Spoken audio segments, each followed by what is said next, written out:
오늘은 구독자님이 신청하신 문구가 있어요. 예서로 방하착을 말씀하셨어요. 근데 저도 뜻이 좋아서 아주 애호하는 문구거든요. 자, 방자. 분명히 이 방자는 발음은 여기서 따왔겠죠. 그런데 이 옆에 있는 이것이 의미 있고 중요한 문자의 씨앗 같은 것입니다. 이걸 칠복 또는 두드릴복이라고 하는데, 치는 쪽인지 두드리는 쪽인지 아니면 손으로 뭘 하는 쪽인지 항상 이것이 들어가면은 관계가 그렇게 됩니다. 예를 들어서 다스릴 정자 있죠? 정치할 때 정. 여기 바로 이게 들어가죠. 정치라는 것은, 다스린다는 것은 손으로 좀 치는 것이다, 조절하는 것이다, 이런 의미가 있죠. 또 가르칠 교. 이렇게 한 자를 통해서 여러 자의 뿌리가 되는 그런 부분을 알게 되면 나중에는 폭발적으로 한자가 증가되게 됩니다. 학식이 증가되는 것이죠. 교육이라는 것도 들어가죠, 이것이. 약간의 엄숙함과 함께. 자, 놓을 방자입니다. 뭘 놓아버리는 것. 석방한다, 해방한다 할 때도 손으로 어떻게 해주는, 풀어주는 그런 동작이 들어가는 것이죠. 근데 이제 방하, 그럼 무슨 뜻이겠어요? 아래 하자죠? 여기 이제 예기비에서 약간 이렇게 휘어서 내려오는 걸 볼 수가 있어요. 다른 데서는 보통 빳빳하게 내려옵니다. 근데 약간 휘어진 요게 매력이거든요. 그래서 예기비를 기술적인 측면에서 최고봉이라고 말하는 거예요. 사신비가 교과서적이라면 예기비는 좀 더 강하게 기술을 부리는. 자, 아래 하자를 보면은 또 같이 떠오르는 묶음이 일상이죠. 이게 기준점입니다. 기준척도 그 위 또는 그 아래. 그래서 이 아래로 놓는다, 즉 내려놓아라, 이런 등등으로 쓰이는 것이죠. 방하. 뭘 내려놓으라고 할까요? 자, 양양자인데 여기까지만 하면은 옆으로 하나 삐침을 쭉 가고, 양은 우리의 소유물이고 가장 아끼는 것이고 사유재산이죠. 어떻게 보면은 물질적 집착을 내려놓는 것인데, 이 착자가 잡을 착, 붙을 착, 접착 할 때도 쓰죠.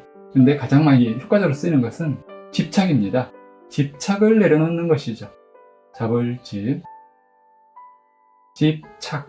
근데 이 자를 이렇게 쓰기도 하기 때문에 여러분이 그걸 혼동하시면 안 됩니다. 책 저술 또는 저자 할 때 저자 있잖아요. 이 사람 자자 위에 이걸 씌워놓은 거, 이게 저자인데 예전에는 착을 이렇게 썼어요. 이 자가 없었어요. 예전에는 이걸로 그냥 비슷하니까 통합에 썼는데, 지금은 헷갈리니까 이자는 저술을 할 때, 저자 할 때만 쓰고 지금은 이걸로 쓰죠. 집착할 때는. 그렇지만 그 문서에는 다 이렇게 나와 있다는 거. 그래서 그거를 방하저 이렇게 읽으시면 안 되는 것이죠. 자, 이 방하착에 얽힌 이야기가 하나 있는데, 옛날에 조주 스님이라는 스님이 있었어요. 아주 유명한 선사인데 천재적인 선사였다고 표현을 하죠. 이 조주 스님이 절에 머물고 있으면 수많은 전국의 사람들이 와서 한 말씀 듣고 가려고 하고 자기 수준도 인정받고 싶어 하고 이렇게 왔었어요. 근데 어느 부자가 찾아온 거예요. 장자가. 저는 착한 일도 많이 했고요, 절에 보시도 많이 했고요, 이러저러 이런 좋은 일 많이 했거든요. 근데 제 복이 어떻겠습니까?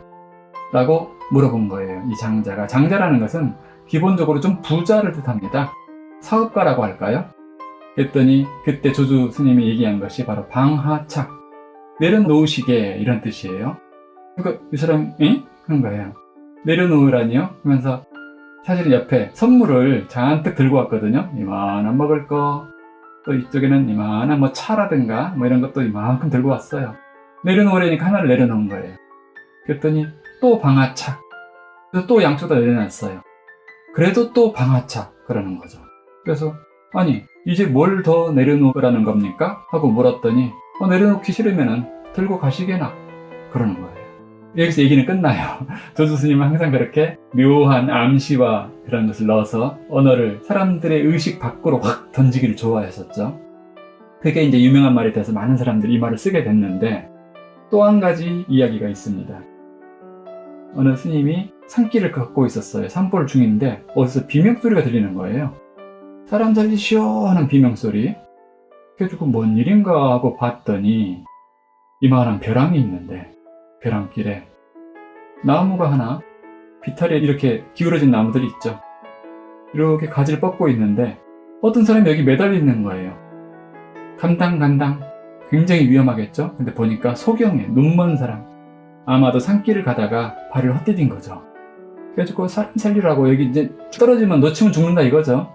매달려서 간당간당 하고 있는데 이런 일촉즉발의 순간에 이 양반이 이걸 보자니 웃음이 나오는 거예요. 왜냐면은 이 언덕 바로 밑이 땅이었기 때문이죠.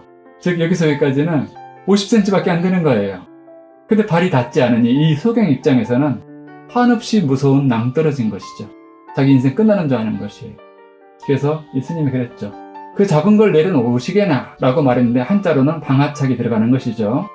그랬더니 아니 무슨 얘기요? 나 이거 놓으면 죽을 텐데 당신 책임질 거요? 라고 말하는데 아 글쎄 야탐한 것이니까 내려놓으시게. 그 말을 듣고도 감히 못 내려놔요. 왜냐하면 자기가 가졌던 먼저 있었던 관념을 그 두려움을 내려놓기는 참 쉽지 않은 거예요. 하지만 결국 힘이 빠졌겠죠?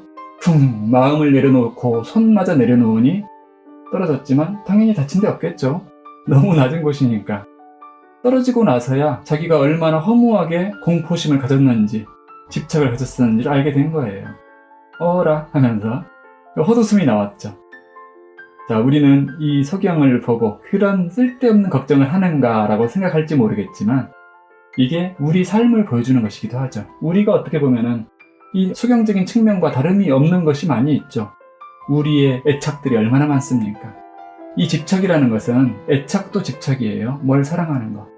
요거 없이는 나는 큰일 날 것 같은 거. 난 술 없으면 정말 힘들다. 나는 담배 없으면 너무너무 괴롭다. 내가 좋아하는 스포츠 그거 놓아버리면 나는 끝장날 것 같고 내가 좋아하는 드라마, 내가 좋아하는 배우, 가수, 노래 또는 삶의 방식들 이런 것들이 얼마나 많습니까? 이런 것들이 모두 결박처럼 나를 묶고 있어요. 자, 사람이 있으면은 밧줄 하나가 집착 하나예요. 그래가지고 얼마나 칭칭 많은 밧줄이 우리를 묶어대고 있는지 원래의 모습을 알아볼 수 없을 정도죠. 발도 손도. 근데 하도 묶인 지 오래돼가지고 또 스스로 묶은 것이기 때문에 답답한 줄도 모르고 그냥 사는 사람들 많아요. 이렇게 칭칭 감긴 상태에서 자 어떡할까요? 우리는 이 집착을 벗어나야 한다고 우리 성현들은 다 얘기하시는데 가능성이 있습니다. 여러분이 이 수많은 것들 중에서 단 하나라도 끊은 적이 있죠? 집착을 놓아본 적이 있지 않습니까? 방아착 해본 경험. 술 하나 또는 담배 하나. 어느 드라마 끝나면 저절로 끊어졌겠죠. 그런 것처럼 하나를 끊어본 사람은, 하나를 방아착해본 사람은 둘을 할 수 있고 셋을, 넷을, 그리고 나중에는 모든 집착을 놓을 수 있겠죠. 네, 가능한 겁니다. 집착이 놓여진 상태의 당신. 그것이 원래의 모습이겠죠. 그 천진한 순수함. 그렇지만 어리석지 않죠. 삶의 모든 체험은 그대로 간직하고 있기 때문에 청정무구하면서도 지혜로운 본연의 상태, 이 자유, 이것을 여러분은 방아착으로 얻으실 수가 있을 겁니다. 원래의 모습이 가감없이 드러나겠죠. 오늘의 주제, 방아착, 이 좋은 주제를 주신 구독자님께 감사드립니다. 여기까지 하겠습니다.